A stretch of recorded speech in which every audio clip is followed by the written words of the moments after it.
A New York Times article was wondering whether we are becoming cyborgs. And I'll jump the gun and say we are cyborgs. Um, they asked if the variety of technologies have been so profoundly pervasive as the internet and so on. And the answer is no. I mean, some of them were means to the end, but they're saying that the internet is an end in itself. You have refrigerators, food lasts longer according to them. Lights, you have lights to use when you need it and so on. Cars to take you faster and further and so on.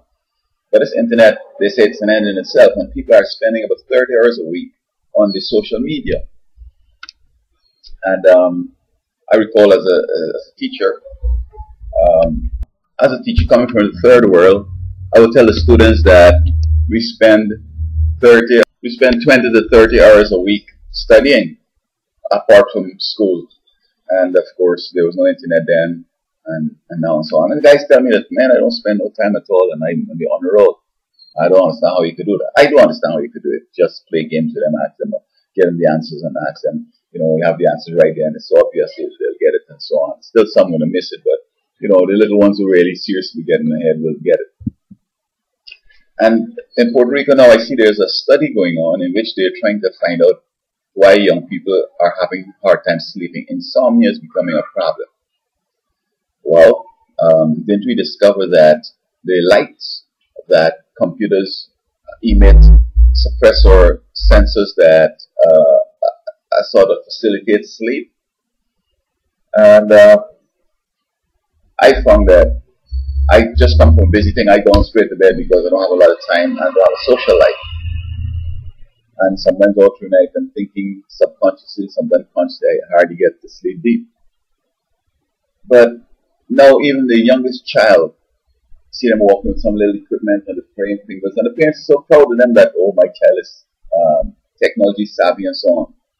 And I think the effects are so, but you see, everybody now seems to be going for the gusto. Like, they expect like everything's going to be over, and they're just throwing everything and just going for it, then stopping back and saying, maybe we should let things last a little longer. Everybody's just going for the gusto. Everybody wants to die, and the civilization comes to an end. It's not only people are becoming obsessed with the internet and it's taking over their lives. They have the phone in the ears while they're driving to work. They're going on the internet on the job. They're the phone. They're going on the internet, checking the email, all this stuff. But as I said, we seem to be expecting everything to end, and we're going for it in a big time. Now, my special author, Ellen G. White, she says that she was directed to a train traveling very fast, and apparently, and I'm adding because I can't access it right now, she was on the train to observe what's going on, and she noticed these young people, and they're like out of the mind or something. They're having all these kind of excitements and so forth, loud music, I guess, deadening the mind so they don't understand what's happening, and maybe the smoke from the various drugs.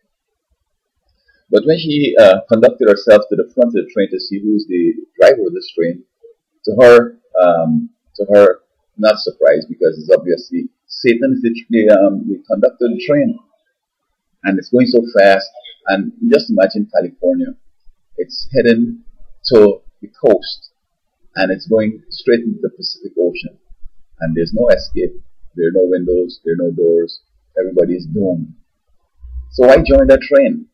And so you find women are now want to be in the military, and they now want to do what men are supposed to do, and men do what they're supposed to do. That is going to create some confusion in the short term, and in the long term it's going to create disaster. You put in any wars, and you're going to lose your wars for real.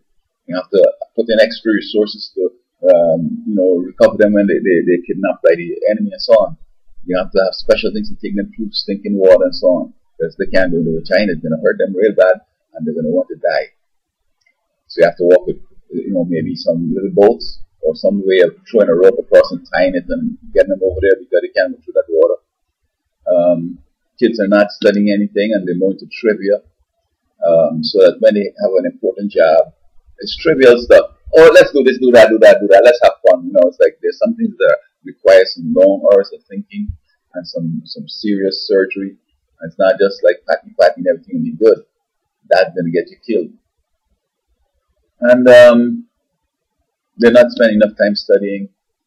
and they want good grades, and they want to go to Harvard, and they're playing them games of leadership and some community service and all that. So this study now that they're doing to discover why young people aren't sleeping and so on, insomnia. I mean, the answer might be not only the computers, but if just before bed you're busy, actively engaged in something, it takes some time to cool down. And so by the time that cooling period comes on and so on, it's morning. So they go to school tired, they can't study. And I mean, if our young people now are coming on with these problems, I mean, what are we going to do in the future? Drug addiction is so rampant. Evil is so rampant in the various forms. I mean, we need a revolution. We need a reformation. We need to start doing things different. We need to go back to what worked in the past. I mean, computers have a place in life. They're more reliable. They don't need to rest until they break down. You change the parts so that they do the same job over and over, the repetitious things, the controlling processes and so forth. That humans going for a break would cause disaster and so on. So they're needed, but somewhere we have to have a life, and we have to give these things, put them in the true perspective. And while entrepreneurs are targeting these things to the young because they need the money and they need the business, it's creating for us a future that it's horrible. And I mean, you don't want to contemplate on where we are going. And so, yes, we are becoming cyborgs. And, we're going to have eye problems. These kids so young, focusing, the eyes are not strong enough or grown and mature enough. Many of us can get short-sightedness. I mean, there's so many problems. The radiation that we exposed to. So I hope that folks are taking seriously these issues in the government. We do its part to persuade folks. I mean, it might be good to let a kid have it. You know what I find that even with romance, these kids start having relationships at 8, 9, 10, sex and everything, and they continue with this girl and just like this little child thing. And they go up to be adults and they still want to behave like if they're kids and sex and so on. And somebody's going to find it's not fulfilling or it's not exciting enough, and they're going to just separate. And because they started so early and didn't have another life, don't know other people, it's suicide and it's murder and it's all that kind of stuff. And so now they're writing, like a computer in school. Instead of writing the joined or the longhorn, they call it, they're writing, the short little letters. It takes more time to do that. So we're going to affect our productivity in the future. We need to compel the kids to write joined thing, make the letters legible, because you might say, no, I don't know how to write here, so better to write like a computer in the letters and so on.